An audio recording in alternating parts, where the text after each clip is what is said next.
The thing is, I did not think calling my husband a wallet was betrayal. 2 suitcases, 1 loan. No honest plan to stay. I thought I was finally escaping the small life he kept choosing for us. By the time I reached the driveway, both men had already left me with nothing. My name is Lily Mercer. I was 33, and I worked part-time at a boutique where women bought clothes for lives that looked freer than mine. The thing is, I saw myself as a woman who had waited long enough to be chosen first. 2 houses, 1 mother-in-law, no clean way to call that a marriage. Ethan's 35th birthday barbecue smelled like grill smoke, lemonade, and cut grass. The patio was full of people eating burgers while my husband moved around with a cooler in his hands, smiling like the day belonged to him. Of course, everyone loved Ethan on days like that. He was steady, helpful, easy to praise. Carol sat at the kitchen island with her lemonade, watching through the glass door. Ethan's mother owned the main house and the guest house behind it. After his father died and her arthritis got worse, Ethan moved us into the main house and put Carol in the guest house so he could help her. At first, I told myself that was noble. 4 years later, every morning began with her curtains across the yard. Preston was by the pool in a lawn chair, laughing with the softball guys. He had lost his job 6 months earlier, and Ethan had helped him with rent. Ethan had even called someone to get him construction work. That was Ethan. A wallet with a conscience, though I did not say that part where people could hear. Preston caught my eye and nodded toward the back door. I went downstairs first, pretending to look for napkins. The basement smelled like detergent and cold concrete. The washing machine hummed hard enough to hide most voices. Preston asked how much longer he had to wait. He said the contractor in Denver needed the deposit soon or we would lose the place. I told him to be patient. I said Ethan was almost ready to approve the renovation loan. I said that once the money landed, I would transfer it, and then we would leave him there with his mommy. Preston asked if I was sure. I said Ethan was just a wallet. The words came out light because I needed them light. Heavy words ask you to look at them. A few minutes later, Ethan came upstairs with extra beer in his hands. He passed bottles around the patio and smiled at Preston. Preston thanked him for everything that year. Ethan told him that was what friends were for. I kissed my husband on the cheek in front of everyone. His skin was cold. The boutique had a wall of mirrors that made every woman look like she was choosing a new version of herself. The place smelled like steamed cotton, perfume testers, and the paper bags we used for expensive dresses. I spent 5 hours a day telling women that a cream blazer made them look ready for a fresh start. The thing is, I sold fresh starts to strangers while sleeping in a house I did not own. 2 fitting rooms, 1 fake smile. No Colorado. Marcy came in on Monday during my lunch break with sunglasses on her head and a coffee she had already half finished. She liked the boutique because she could touch things she was not planning to buy. She asked if Ethan had finally agreed to the loan. I told her he was close. I said I had used the kitchen and bathroom angle again, because men like Ethan needed practical words before they could hear anything real. Marcy said Ethan had practical blood. She said some men heard renovation when women were screaming escape. I laughed because that sounded like permission. She asked if Preston was still waiting. I told her Preston had found a place near Denver. Not fancy, but enough. A rental with space for his tools and a little yard. I said it like I had already stood there in morning light, barefoot on a floor that did not belong to Carol. Marcy asked if I was scared. I said I was tired of being scared. That was not the whole answer. The whole answer had Carol's name in it. Carol was not cruel. That would have been easier. She did not insult me. She did not scream through the walls. She thanked me when I brought groceries over. She remembered I liked peach tea. That made hating the setup harder, not softer. A bad mother-in-law gives you a clean story. Carol gave me slippers by the back door when it rained. Still, the guest house lights came on every evening, and Ethan looked over like a reflex. If Carol needed a jar opened, he went. If her knee hurt, he drove her.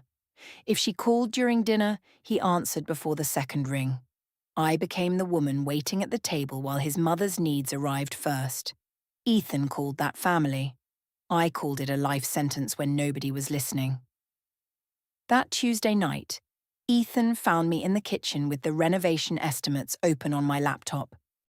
The screen showed cabinet samples, tile prices, and a loan calculator. He stood behind my chair and asked if I had been looking again. Soft curiosity. That was his way. No heat, no demand. Just a careful question, like a man touching a bruise through fabric. I told him the kitchen was falling behind every house in the neighborhood. I said the bathrooms looked tired. I said property value mattered if we were ever going to sell and move. He reminded me that we did not own the house. His mother did. That sentence always landed like a locked door. I told him we lived there. I told him my life was there too. I asked if I was supposed to keep cooking in a house that never became ours, while his mother got the final say on every wall. He said his mother was not trying to control us. He said she had given us the main house because she trusted him. What he meant was that he was grateful. What I heard was that I should be grateful too. Of course, he asked what had changed between us again. He said I used to talk about Denver like a someday dream, not like a threat. He said he knew I hated feeling stuck, but he could not leave Carol alone in another state. I told him he always said could not when he meant would not. He looked down at the loan calculator. His hand rested on the back of my chair. A year earlier, I would have put my hand over his. That night, I moved the mouse and closed the screen. Later, Preston messaged while Ethan was in the shower. He said the Denver contractor had another buyer waiting. He said we needed to move before the place disappeared. He added that I deserved a life where no old woman watched my windows. I stared at that line. Preston was not gentle like Ethan. He was restless, hungry. He said things in straight lines. When he looked at me, I did not feel like someone's daughter-in-law. I felt like a woman at the start of a road. That is how I named it then. Not betrayal. A road. On Wednesday, Carol came into the main kitchen without knocking because she had done that before I moved in and never stopped. She asked if Ethan was home yet. I told her he was still at work. She looked at the laptop open on the table. The loan page was gone, but a tile sample photo stayed on the screen. She asked if we were changing the kitchen. I said maybe. I said a house should move forward if people were expected to live in it. Carol smiled, but not fully. She said the house had carried a lot of people before me. That should have sounded warm. I heard ownership. When Ethan came home, Carol had already gone back to the guest house. He brought in 2 grocery bags, set them on the counter, and asked if I wanted to sit outside after dinner. He said the weather was good. I told him I had a headache. He asked if the headache was about the house. I said not everything was about his mother's property.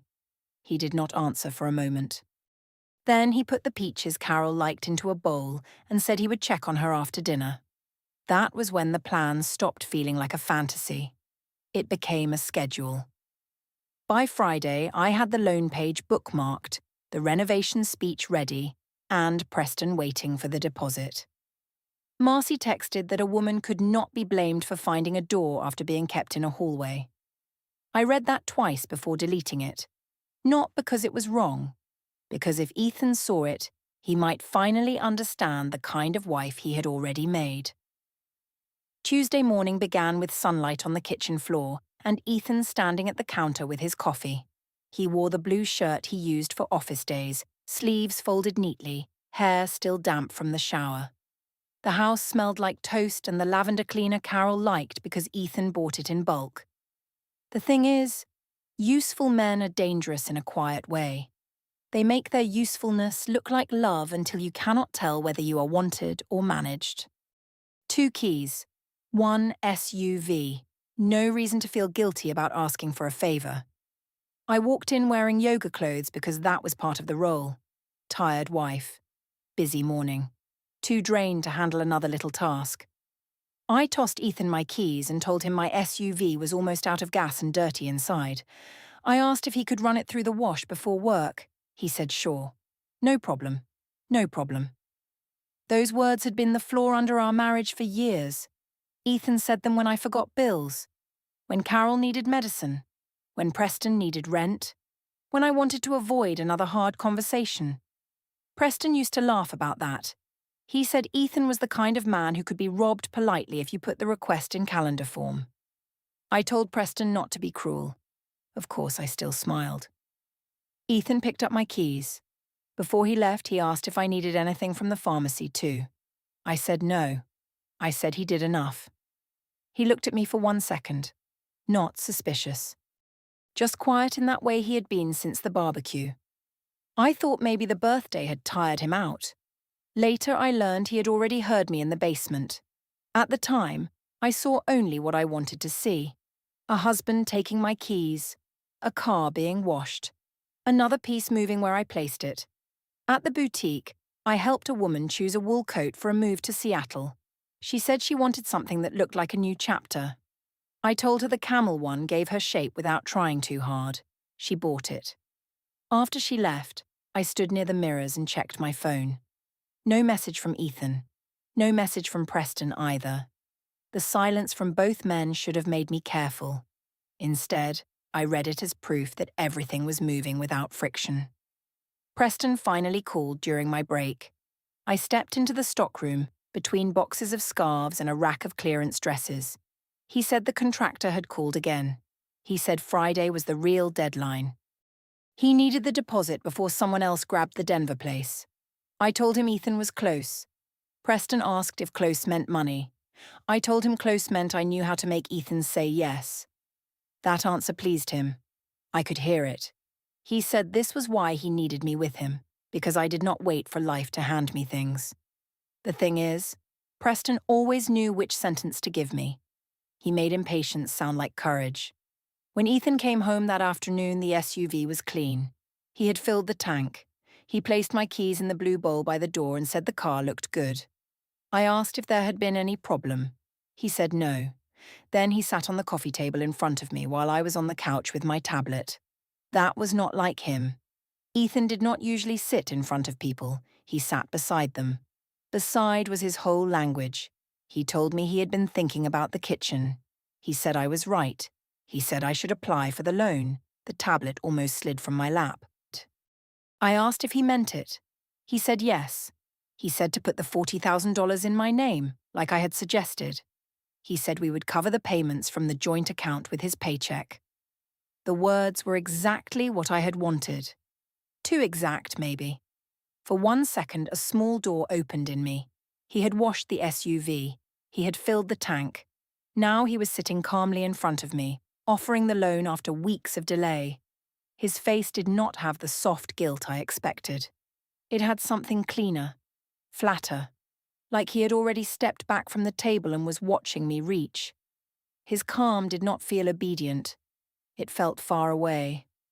I could have asked him why he changed his mind. I could have looked at the blue bowl by the door, at my keys inside it, at the SUV sitting clean in the driveway, and understood that something had shifted. Instead, I closed the door. I told myself Ethan was Ethan. Helpful, slow, trusting. A man who could hear the smoke alarm and ask if I wanted tea before leaving the building. So I threw my arms around him. I told him he would not regret it. He hugged me back. His arms were warm and still. He said he knew he would not. That night, I messaged Preston that the money was coming.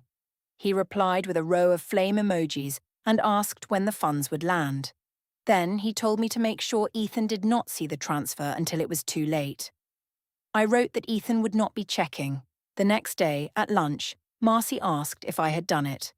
I told her the bank application would be in by Thursday. She squeezed my wrist and said I was finally choosing myself. I liked that sentence enough to ignore what it covered. Thursday night, I sat at the dining table with my laptop, bank documents, and a mug of coffee I had forgotten to drink. Ethan stood by the kitchen doorway while I read the approval screen. The bank had approved me instantly. Full $40,000. No cosigner. No deed. Unsecured. I told Ethan my credit was too good for them to make it complicated.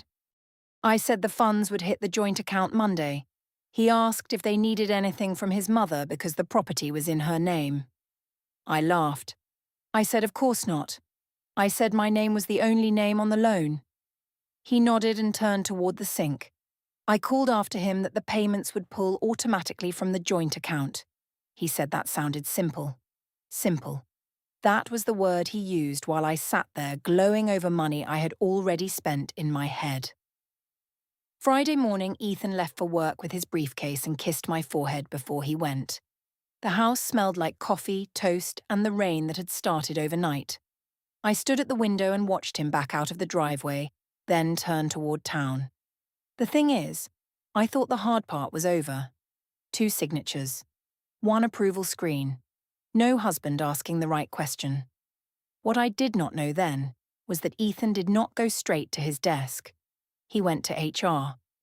Brenda Holt, the payroll manager, had known him for years, the kind of woman who remembered birthdays and fixed tax forms without making people feel stupid. Ethan sat across from her and changed his direct deposit. His whole paycheck. New private account. Effective before the next deposit. I learned that part later, but I can see it now too clearly. Ethan sliding the voided check across the desk. Brenda typing without drama. Nothing loud, nothing cinematic. Just numbers leaving the place where I expected them to land. That evening, he came home with the same face. He asked what I wanted for dinner. I said Thai. He ordered it. He picked up Carol's prescription before the pharmacy closed. Of course he did. That was the problem. And the cover. Ethan's duty kept moving, so I assumed nothing under it had changed. After dinner, I took a glass of water to the bedroom and called Preston. He asked if I had confirmation in writing. I told him the loan was approved and funds would arrive Monday. He asked if Ethan's paycheck would cover the first payment. I said yes. I said Ethan had agreed. I said the joint account would handle it before he even noticed. Preston got quiet for half a second. Then he said I was brilliant. The pause should have bothered me. It did not. I chose the praise. Saturday morning, Carol came over with a grocery list in her hand. She asked if Ethan had mentioned dinner at her place on Sunday. I told her we might be busy with renovation planning. Carol looked at the kitchen cabinets, the old brass handles Ethan kept saying he would replace. She said the kitchen had survived worse than dated hardware. I told her some people wanted more than survival. She looked at me for a long moment. Then she said Ethan had wanted more too, once, but he had learned what needed him. That sentence scraped something in me. I told her that was a beautiful way to describe being stuck. She did not argue. Carol had the kind of silence that made you feel young if you fought it too hard. She thanked me for the water and went back across the yard. That afternoon, Ethan parked behind the guest house instead of the main driveway. I did not see him do it. At the time, I was upstairs looking at flights and pretending the dates were for my sister in Ohio. He sat in Carol's living room while the evening news played on mute.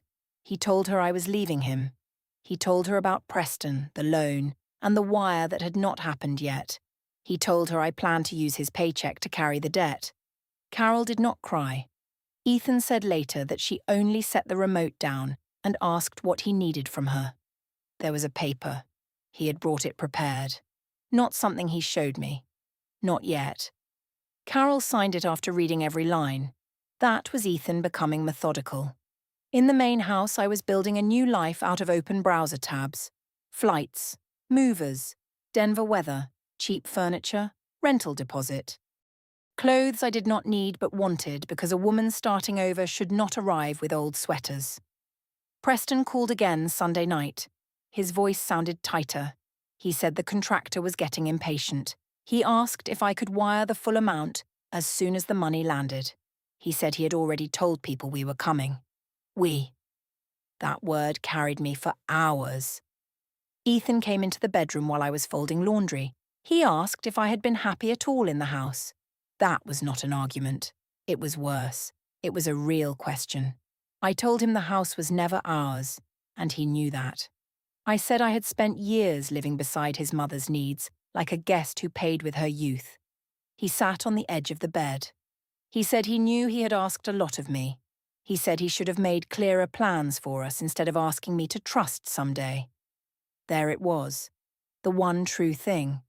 Ethan had delayed me. He had loved his mother with actions and loved me with promises.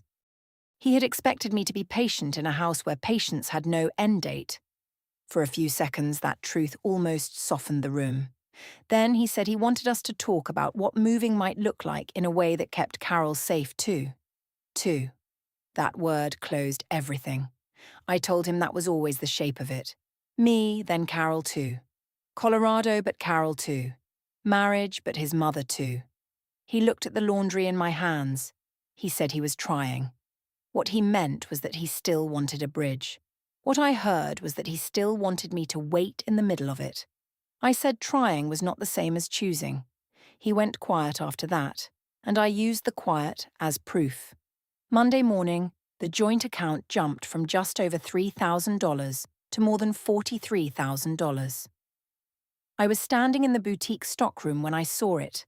The concrete floor under my shoes had a crack near the supply shelf. Someone had left a box of silk scarves open. The phone screen glowed in my hand. 2 taps, 1 balance, no more waiting. I sent Preston a screenshot with the numbers cropped close. He replied within seconds. Then he sent the wiring instructions. By Wednesday lunch, $35,000 was gone from the joint account. I sent it to Preston's external account while sitting in my SUV behind the boutique, engine off, coffee cooling in the cup holder. The routing number looked familiar because Ethan had once sent Preston money for rent. I told myself that made the transfer less risky. The thing is, lies get easier when one part of them has been true before. 2 friends. 1 account. No reason for the bank to ask about betrayal. After the wire, I spent almost $8,000 more.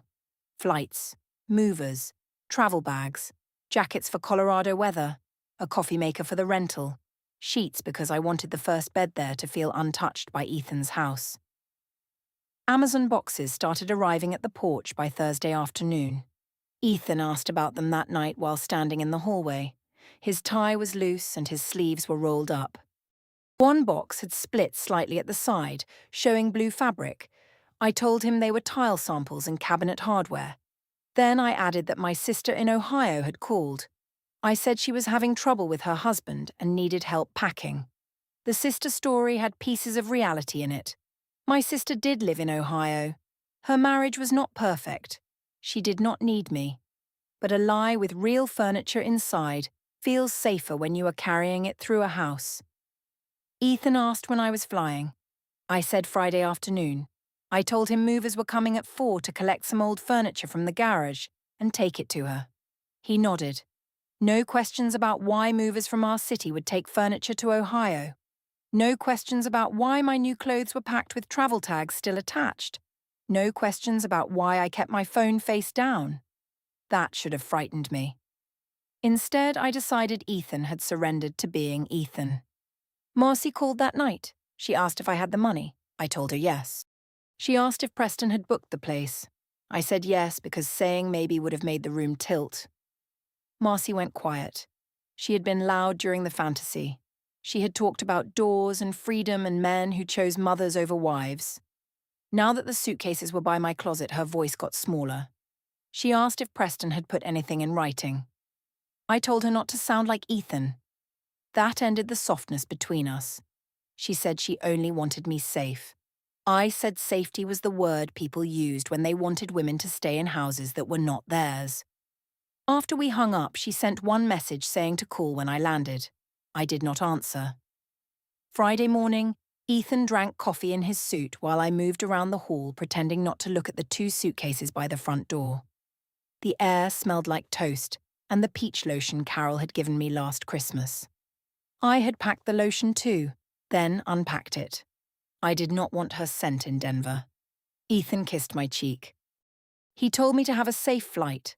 The kindness should have caught somewhere. It did not. I told him I would call when I landed.